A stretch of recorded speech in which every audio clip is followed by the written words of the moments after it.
qaranlıqdan işığa, həyatın yolçuluğu çox uzun illər əvvəl ucsuz-bucaqsız dağların ətəyində qədim ənənələrin, unudulmuş nağılların və dərin hikmətin hələ də yaşandığı bir diyarda qaranlıqdan işığa, həyatın yolçuluğu adlı hekayə başlayırdı. Bu diyarın sakinləri üçün hər yeni gün yalnız bir başlanğıc deyil, həm də keçmişin dərslərini, hər kədərin arxasında gizlənən ümid mesajını və itkilərdən sonra doğan yeni başlanğıcları xatırladan bir işıq idi. Hər kəs həyatın çətinlikləri ilə mübarizə apararkən, ürəklərində gizlənən o incə ümid işığını daima yaşatmağa çalışırdı. Hekayəmizin qəhrəmanı gənc və macəra ruhlu Elçin, kəndin dar daş küçələrində, sevimli ailə evlərində və nəsillərin ötürdüyü ənənələr arasında böyüdü.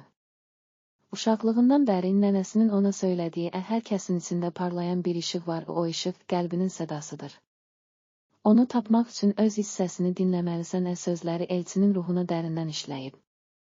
Lakin son illərdə kənddə artan çətinliklər, quraqlıq və iqtisadi sıxıntılar insanları ruhən yorur, ümidlərini solurdular.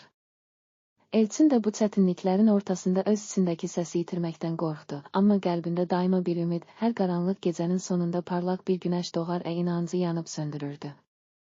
Bir gün kəndin kənarında yerləşən köhnə və unudulmuş bir evin qarşısında dayanarkən, Elçin qapının arxasından gələn zəif, amma səmimi bir səs eşitdi.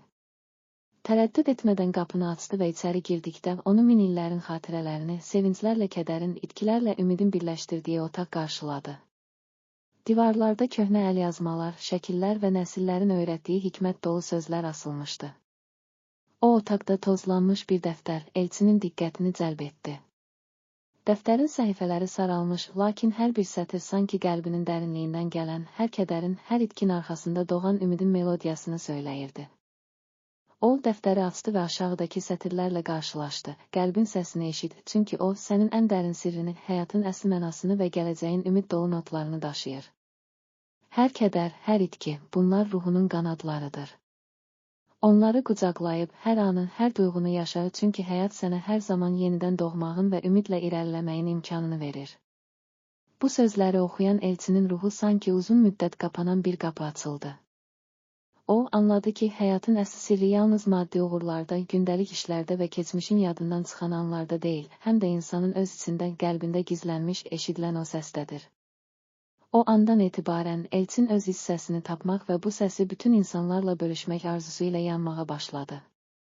Elçin, kəndin tanınan yollarından uzaqlaşaraq təbiətin qucağına, dağların, meşələrin və çayların arasına doğru yola çıxdı. Yol boyunca ulduzların səmada rəqs etdiyi, quşların nəğmələrinin eşidildiyi, küləyin isə hər çətinliyin arxasında bir ümid var deyən sədasını hiss edirdi. Hər addımında daşların arasından süzülən günəş işığı ona keçmişin unudulmuş nağıllarını, hər itkinin arxasında doğan yeni başlanğıcların sədasını çatdırırdı. Elçin öz hissəsini dinlədikcə həyatın bütün çətinliklərinin, hər kədərin arxasında gizlənən dərin hikməti və hər itkidən sonra doğan ümidin insan ruhunu necə gücləndirdiyini dərk edirdi.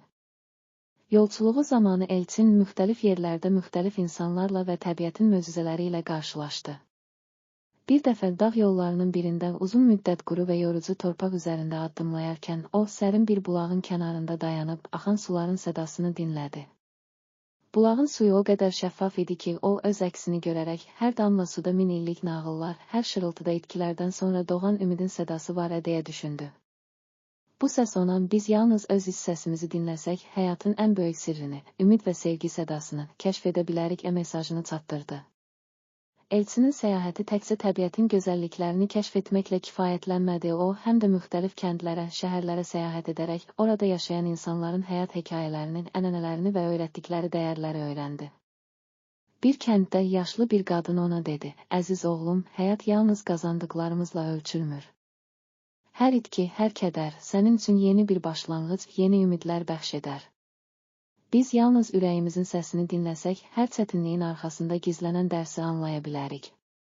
Bu sözlər Elçinin qəlbində yeni bir işıq oyatdı və o artıq anladı ki, həyatın əsl mənası yalnız öz içimizdə, qəlbimizin dərinliyində gizlidir. Eyni zamanda biz hər kəsin həyatından, hər kədərin, hər itkin arxasında doğan ümid dolu mesajlardan ilham alaraq öz nağıllarımızı yaradırıq. Nəhayət, uzun və dolu səyahətindən sonra Elçin kəndə qayıtdı. Qayıtdığı zaman o, artıq yalnız bir gənc kimi deyil, həm də həyatın sirlərini, keçmişin hikmətini və gələcəyin ümid dolu mesajını daşıyan, ruhu dərin, qəlbi parlaq bir şəxsə çevrilmişdi. Kənd sakinləri onun üzündəki dəyişiklikləri, dərin düşüncəli baxışlarını və eşitdiyi o səsi dərindən hiss etdilər. Bir axşam kəndin meydanında böyük bir toplanış təşkil olundu. Ulduzların parlaqlığı altında odun sobasının ətrafında toplaşan insanlar elçinin səyahətindən, keçdiyi çətinliklərdən və tapdığı ümid dolu mesajlardan danışan hekayələrini dinləmək üçün bir araya gəldilər. Elçin sakit, lakin güclü səs tonuyla meydanda belə başladı. Əziz və hörmətli xalqım, hər kəsin içində eşidilən o səs həyatın ən böyük sirridir. Biz yalnız öz iç səsimizi dinləsək, hər kədərin, hər itkin arxasında gizlənən dərsi anlaya və gələcəyin ümid dolu işığını qəlbimizdə daşıya bilərik. Həyat yalnız qazandıqlarımızla deyil, həm də itirdiklərimizdən sonra necə yenidən doğduğumuzla ölçülür. Gəlin, hər çətinliyi sevgi və inamla qarşılayaq və hər kədərin arxasında gizlənən yeni bir başlanğıcın olduğunu xatırlayaq. Bu sözlər meydandakı hər kəsin qəlbində dərin izlər buraxdı. İnsanlar artıq yalnız gündəlik işlərlə məşğul olmurdular və onlar hər anı, hər duyğunu, keçmişin hikmətini və gələcəyin ümid dolu mesajını bir araya gətirərək öz həyatlarını yenidən qurmağa başladılar. Kəndin dar küçələrindən, evlərin pəncərələrindən sızan işıq, ailələrin bir araya gəldiyi gecələr, bunların hər biri elçinin öyrətdiyi dəyərlərin, iç səsinin və ümidin bir simvoluna çevrildi. Zaman keçdikcə elçinin səyahətindən öyrəndiyi bu dərin hikmət və sirlər kəndin gəncləri arasında da böyük inqilab yaratdı. Onlar yalnız məktəbdə əldə etdikləri biliklə kifayətlənməyərək, öz hissəsini tapmaq, keçmişin dərslərindən ilham alaraq, gələcək üçün böyük arzular bəsləməyə başladılar.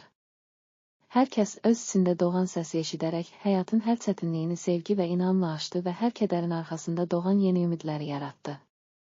Nəhayət, elçin öz öyrəndiklərini və səyahət zamanı topladığı hər nağılı, hər sədanı bir kitab halına gətirməyə qərar verdi. O, Ümidin Ruhu, Sonsuz Səyahət adını verdiyi bu əsərdə yalnız fiziki səyahətimi deyil, həm də ruhi, daxili səyahətimi, öz hissəsini dinləyərək həyatın bütün rənglərini, duyğularını və notlarını necə bir araya gətirdiyimi təsvir etdi.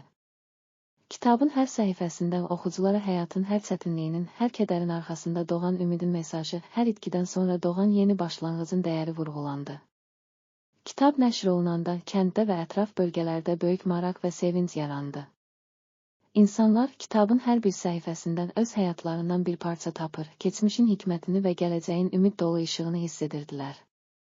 Məktəblərdə, ictimai toplantılarda və ailə yığıncaqlarında Ümidin Ruhu, Sonsuz Səyahət sətirləri hər kəsə həyatın ən böyük sirrini, öz hissəsini eşitmək, keçmişin hikmətindən və gələcəyin ümidindən ilham almaq xatırlayırdı. Bu hekayə Ümidin Ruhu, Sonsuz Səyahət yalnız elçinin fərdi səyahətini və öyrəndiyi dərsləri əks etdirmir, o, həm də bütün bir cəmiyyətin, hər kəsin öz içində gizlənən, bəzən susqun, bəzən coşqun olan o səsi, həyatın, sevginin və ümidin əbədi melodiyasını ifadə edir. Biz, hər kəs, qaranlıq gecələrin sonunda, ulduzların parlaqlığı altında öz qəlbimizin səsini dinlədikcə, həyatın bütün rənglərini, duyğularını və notlarını bir araya gətirərək, öz nağıllarımızı və əbədi macəramızı yazırıq. Bu bizim əbədi səyahətimizdir. Hər kədərin, hər itkin arxasında doğan yeni bir ümid, hər çətinliyin sonunda parlaq bir başlanğıc bəxş edən, dərin hikmətin, unudulmuş nağılların və öz hissəsinin əbədi melodiyasını daşıyan nağıldır. Həyatın ən böyük sirri yalnız yaşadığımız anlarda deyil, həm də o anların içində gizlənən dərin səs və ümidlərdədir. Biz yalnız ona qulaq asdıqca, hər kədərin, hər itkin arxasında yeni bir ümid doğar və həyatın əsl mənası, sevgi, inam və ümid bizə əbədi işıq saçar. İndi ulduzların parlaqlığı altında hər kəs öz hissəsini eşitsin, çünki hər addımda, hər dalğanın sədasında, hər qəlbdə doğan o ümid bizim gələcəyimizi daha parlaq və mənalı edəcək.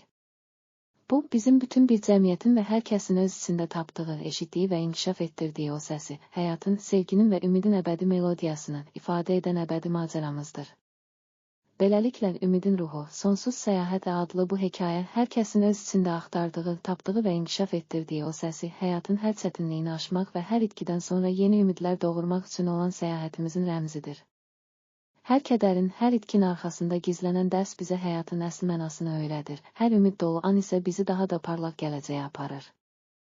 Biz yalnız öz hissəsimizi dinlədikcə həyatın bütün rənglərini və duyğularını bir araya gətirərək əbədi bir nağıl yaradır və hər kədərin, hər itkin arxasında doğan yeni ümidlərlə dolu addımlar atırıq.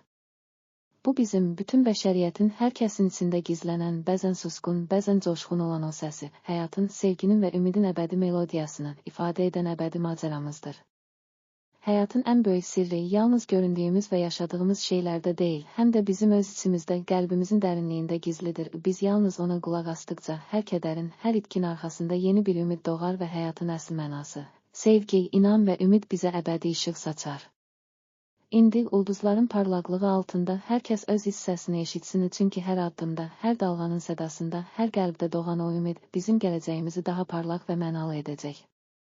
Bu bizim əbədi səyahətimizdir. Ümidin ruhu, Sonsuz Səyahət adlı nağılımız, həyatın hər anını sevgi, inan və ümidlə yaşamaq üçün olan səyahətimizin, hər kədərin arxasında doğan yeni ümidin və hər itkidən sonra yenidən doğan başlanğıcların əbədi nağılıdır.